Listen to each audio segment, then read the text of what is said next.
La primera del año, qué gusto, Sergio Sarmiento, feliz año, Siempre, ¿cómo estás? La primera siempre es buena, ¿no? Siempre es buena, que sea la primera de muchas buenas de Esperemos que sí, este por año. supuesto. Alberto Beña, querido Manuel, Alberto, buenas feliz noches, año, ¿cómo feliz estás? año, Sergio, Jorge, muy feliz año. Muy buenas noches, Jorge Fernández. Manuel, Sergio, Alberto, felicidades a todos, felicidades a nuestro Feliz auditorio. año. Pues a ver cómo nos trata en términos electorales este 2024, un año que traerá la elección más grande en la historia.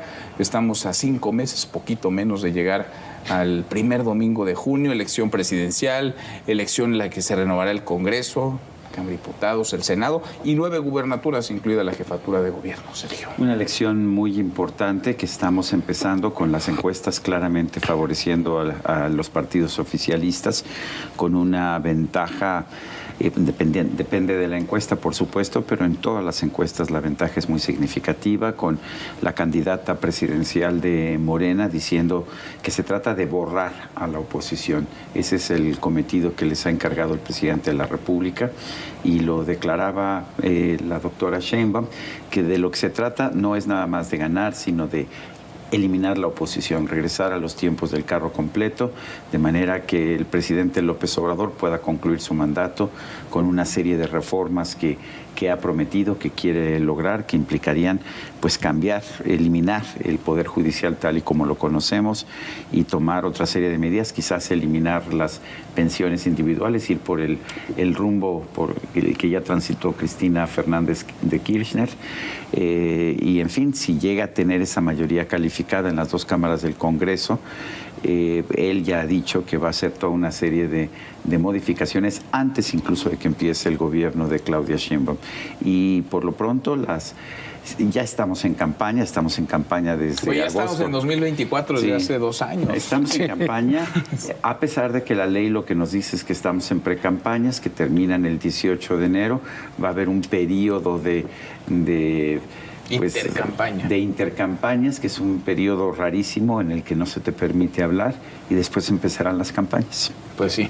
Ahora, no hay duda, Claudia Sheinbaum, digamos, está arriba, los márgenes son de 50 o hasta 60 puntos de distancia a 10, 11 puntos, dependiendo de la encuesta que uno revise. Pero así comienza esta carrera. Algo tendrá que hacer Xóchitl Gálvez si quiere cambiar por lo menos la narrativa en la que algunos están vendiendo la idea de que esto ya está consumado, de que ya no hay nada que hacer. ¿Quiénes juegan? Porque ¿quiénes van a jugar en la próxima elección? Pienso, claro, en los candidatos, en las candidatas. No, ¿Quiénes más van yo creo que eso de que está resuelto es parte de la campaña publicitaria, decir, ya está resuelto, ¿no? ¿Para qué hacemos elecciones? ¿Para qué desalentar, digamos, el voto pero cuando opositor. Preguntas quiénes juegan, es una pregunta muy interesante, porque juegan las candidatas, juegan sus partidos, pero juegan las encuestas. Juegan las encuestas, juegan los sectores de poder, pero cuando hablamos de sectores de poder hay que hablar también del crimen organizado, que está jugando y va a jugar. Hemos tenido 3 asesinatos en una semana, 4 si sumamos el de Ricardo Taje en Acapulco el 21 de diciembre, que quizás el más importante porque era en términos nominales un precandidato de Morena para Acapulco muy importante, un empresario joven, y vemos que en varias regiones del país el crimen organizado opera, funciona, decide. En 2021 hubo más de 300 muertos, 320 muertos entre precandidatos, candidatos, dirigentes locales de los partidos. Y ese escenario, si vemos todo el escenario de violencia que puede vivir el país, me parece que puede distorsionar el proceso. Me parece que va a jugar también el gobierno desde ¿Vota el crimen? ¿El crimen organizado? Por supuesto que vote, lo hemos visto. Preguntemos ¿Vota eliminando candidatos que no le... Recordemos la elección de Sinaloa, por ejemplo, la elección de Michoacán. En Sinaloa, en la noche anterior de las elecciones, se llevaron a todos los operadores electorales, los tuvieron secuestrados todo el fin de semana del PRI en aquella ocasión. En Michoacán ha pasado algo similar. Entonces, y ocurre en otros lugares. Hay estados de la República, por ejemplo, cómo votar viendo lo que ocurrió este fin de semana, simplemente, y lo que viene ocurriendo hace mucho tiempo atrás en toda esta zona que está en disputa entre la familia michoacana, los tlacos en Guerrero, en Morelos, en el Estado de México. Me parece que va a votar y puede votar de muchas formas, desde imponer candidatos hasta eliminar candidatos, hasta evitar que se vote, hasta evitar... Hay lugares donde no pueden entrar los encuestadores actualmente, donde no pueden entrar autoridades electorales. Entonces, me parece que hay una serie de factores más allá de la campaña en sí que hay que tomar en cuenta en el proceso. O sea, cuando hablemos de elecciones... Hablaremos también de seguridad y cuando hablemos de seguridad hablaremos de elecciones, van junto con pegado. Yo creo que si tú no tienes seguridad, si no puedes garantizar la seguridad cotidiana, digamos, y la seguridad jurídica, que es otro problema que tenemos además también, me parece que eso es lo que puede poner en riesgo una elección. Alberto, ¿cómo lo ves? Juega el presidente, desde luego, también el presidente López Obrador. Sin duda juega, Manuel, y juega mucho, además. Creo que Sergio y Jorge han señalado dos cosas importantísimas. Es una elección en la que está en juego la democracia constitucional. Una democracia con división de poderes, una democracia donde se respete la legalidad, donde haya organismos independientes especializados para cumplir funciones que son claves para la vida democrática, como la transparencia, la rendición de cuentas, la posibilidad de invalidar una norma si es inconstitucional, etcétera, etcétera. Y también es una elección en la que, como nunca, la amenaza del crimen organizado está presente. En la elección del 2021 no solo se dieron decenas de homicidios de candidatas y candidatos, sobre todo en los ámbitos locales, a presidencias municipales, a regidurías, a diputaciones, sino que además se dieron casos, como bien señala Jorge, de amenazas a los activistas, a los actores políticos, que literalmente alteraron de una u otra manera el resultado. Y con un ingrediente adicional que me parece inquietante. Vamos a una elección, la más grande en la historia de México, con más de 20,000 cargos de elección popular en disputa, y tenemos dos organismos electorales, los responsables de organizar y calificar la contienda, con divisiones, conflictos internos, y el Tribunal Electoral incompleto, porque la mayoría oficialista de Morena y sus aliados en el Senado lleva 3 meses sin designar esas vacantes a partir de Hay las 5 ternas nada más, que 5 de les dio la 7 Corte. que tendrían que 5 integrar la de sala 7. superior. 5 Y de siete. los 5, 3 no se hablan con 2. 3 no se hablan con 2 y parece que este golpe que le dieron a uno de esos 2, a Reyes Mondragón, por la nueva presidenta del tribunal, pues estuvo en un sentido respaldado con intervención de partidos. Se dice que del representante y dirigentes de Morena, pareciera que hay un sesgo en ese tribunal incompleto. Entonces, una democracia en juego, una democracia amenazada por el crimen organizado y unos organismos electorales que, como expresamente ha manifestado el presidente, no le gustan los organismos independientes, los quiere desaparecer. Esas son sus palabras. Ahora, una elección, la presidencial, ¿de 2 o de 3? Pienso, a ver, están definidas ya las candidaturas de Claudia Sheinbaum y de Xóchitl Gálvez. Falta conocer quién será el aspirante de Movimiento Ciudadano luego de que se cayó la candidatura, duró unos días nada más, de Samuel García. ¿Una elección de 2, de 3? Hasta este momento yo creo que es una elección de 2 para la presidencia. El Movimiento Ciudadano podría quizás tener mayor incidencia en la votación para el Congreso. Ahí es donde va a ser el mayor esfuerzo del Movimiento Ciudadano para convertirse en el partido bisagra, que constituye pues una forma de mantener el poder.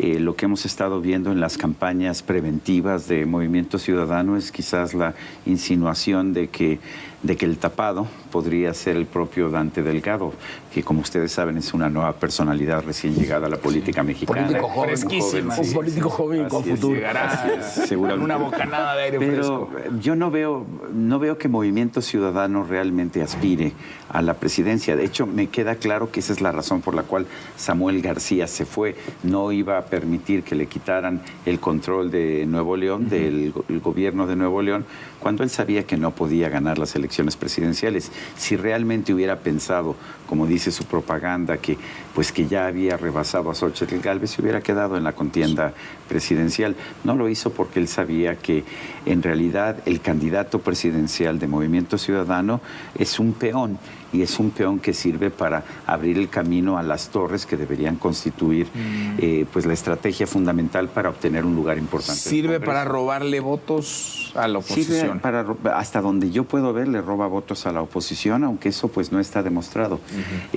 Parece que esa es la estrategia y ese sería el acuerdo de Dante Delgado con Morena, fundamentalmente. Llego, entro para quitarle votos a la oposición, pero la verdad es que no sabemos, a lo mejor le quita votos a la coalición oficialista, pero no lo sabemos realmente y no lo sabremos sino hasta que haya un candidato y podamos empezar a analizar las encuestas. ¿Binaria? Por lo pronto, desde la elección del Estado de México, toda la publicidad de Movimiento Ciudadano ha sido contra la alianza PRI-PAN, ¿no? No recuerdo un solo anuncio de Movimiento Ciudadano en contra del gobierno o en contra de Morena, incluso los de Álvarez Maínez, que es otro de los nombres que suena, también es que salió en estos días, también es una publicidad contra el PRI y el PAN, y me parece que, como dice Sergio, no está demostrado. Quiere hacer Movimiento Ciudadano, no significa que le robe robos a la oposición. Pero me parece que en términos publicitarios y de propaganda sirve, sin duda, y no, me parece que sigue siendo una elección de dos, pero si la elección se cierra y Movimiento Ciudadano puede mantener ese 5, 6, 7%, ese porcentaje va a ser muy importante en el resultado final. Sin duda. Creo en este punto que acerca de las encuestas, si bien la distancia es significativa, es grande, la población o buena parte de la población todavía no está viviendo tan de cerca el proceso electoral. Y lo que me parece interesante leer en las encuestas más recientes, por ejemplo, en aprobación del presidente López Obrador, si bien se mantiene en torno a 55, 56, según la encuesta del Economista o del Financiero, cuando uno observa lo que manifiesta la gente encuestada respecto a la eficacia, los resultados de su gobierno en materia de economía, en materia de seguridad, en términos de corrupción, etcétera, hay una descalificación cada vez más acentuada. Y cuando uno se les pregunta si quieren más 4T o no quieren más 4T, la cosa se cierra mucho y prácticamente se parte por mitades. Creo que esa oposición ciudadana a una serie de decisiones y acciones de gobierno va a gravitar cada vez más conforme se acerque la jornada electoral. A ver, sobre eso, ¿sería probable, es posible, que Claudia Sheinbaum obtenga más votos de los que sacó López Obrador en 2018, con el fenómeno que fue López Obrador, un presidente que ganó con más del 50% de los sufragios, 31 millones de votos? Tenemos una lista nominal de 97 millones de electores, de posibles electores para salir a participar. ¿Sería posible que Claudia Sheinbaum gane con tantos votos como Andrés López Manuel Obrador? ganó con 53%. 53% es un poquito arriba del 50%, no es gran cosa. Claudia está por ahí o más en algunas bastante encuestas. Más, está en las encuestas, está bastante más que el 53%. Yo recuerdo cifras del 58, 60% incluso. Sí es posible, aunque vale la pena recordar una cosa que me parece muy importante.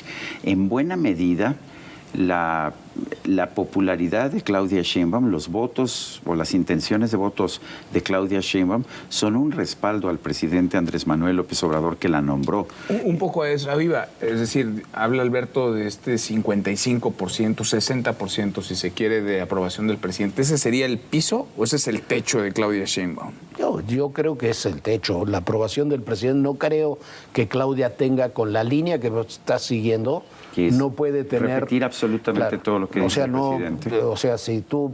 Hay que tomar en cuenta ese 55%, pero hay que tomar también en cuenta ese otro 45% que dice que está en contra. O lo que decía Alberto, que es muy importante, por ejemplo, en la última encuesta del Economista, no hay ninguna de las políticas públicas que tenga más de 50% de aprobación, y algunas, como la economía, tiene 32, si no me equivoco, la seguridad apenas 29 de aceptación. Entonces son temas que pueden ser muy bien explotados por la oposición si la oposición tiene una campaña mucho más clara, que apenas ahora pareciera que comienza a tener una narrativa en ese sentido, que la perdió Xóchitl durante algunos meses, ¿no? Decíamos, las encuestas pueden jugar, son un factor para tomar decisiones, pero también construyen, digamos, percepción. Pero no olvidemos algo también que ya adelantaba Alberto. La experiencia nos dice que cuando ya tenemos la campaña formal, siempre se acortan las distancias, o eso es muy común que se acorten las distancias. Lo vimos en el Estado de México, lo vimos Quizás en 2018 no, pero fuera de 2018 lo vimos en el 2000, lo vimos en el 2006. 2006, de hecho, se revirtió el resultado que había en las encuestas a principios de la campaña. Incluso en 2012. En 2012 también. Bueno, incluso lo vimos en el Estado de México. Por eso en el Estado de México también lo vimos el año pasado apenas. Y vimos cómo Delfina, que tenía pues ventajas de 20% y más en las encuestas, pues finalmente ganó con el 8%. Y además hay que tomar en cuenta, Andrés Manuel ganó con 53%, pero Morena obtuvo 43% para el Congreso. O sea, hubo una diferencia de 10 puntos. Y me parece que mucho de lo que va a estar en juego, por lo que decían Alberto y Sergio hace unos minutos cuando comenzábamos, es precisamente qué va a suceder con el Congreso. Lo que quiere el oficialismo, no solamente Morena, sus partidos aliados, es tener una mayoría calificada para hacer transformaciones constitucionales, incluso antes de que se vaya el presidente López Obrador. Y esa va a ser la gran lucha. Que no haya mayoría calificada o no, lo vimos hoy con el tema de Ernestina Godoy. Sí. Entonces, esa puede ser la gran diferencia. Complicado, y me parece, ¿no? que es parte de lo que está en juego, ¿no? Complicado una mayoría calificada. Es muy difícil. Complicado. El muy sistema difícil. mexicano es muy complicado. Ahora están las gubernaturas también. Son 9 gubernaturas, incluida la jefatura de gobierno de la Ciudad de México. Alberto, no es cosa menor lo que está en juego ahí también. Es el poder local, estatal. Desde luego, y eso tiene una repercusión sobre la intención de voto en general, porque en México el voto diferenciado, es decir, que se vote para un cargo por un partido y por otro en otro cargo por otro partido, es poco común, no rebasa ni ha rebasado nunca el 10% de la ciudadanía que haga voto diferenciado. Entonces, lo local va a gravitar y tenemos ahí, ya lo habíamos comentado aquí en la mesa alguna ocasión, ya varios gobiernos de Morena que van a pagar la factura del desgaste de haber sido gobierno. Y algunos de ellos, francamente, con unos resultados para llorar y unas calificaciones bajísimas. Pienso en Morelos, en Veracruz, en Puebla, en fin. Son varios estados que están con gobiernos muy mal calificados y eso me parece que también es importante tenerlo en cuenta. Están mal calificados los gobiernos, pero en las encuestas los candidatos de Morena siguen saliendo muy bien. Sí. Pero creo que ocurriría lo que decía hace un momento. Creo que conforme se acerque el día de la contienda, se van a seguir... O sea, se van a cerrar, los números se van a cerrar. Y me parece que tenemos que ser más selectivos con las encuestas también, ¿no? Sí, pues hay encuestas que son... Hay algunas que dan unos números que tú dices... Y ya tenemos, digamos, experiencia como para decir cuáles sí vale la pena revisar y cuáles hay que desechar. Sergio, muchas gracias. Gracias a ti, Alberto, Manuel. gracias Jorge, feliz año. Gracias por vernos, hasta mañana. Pásenla bien.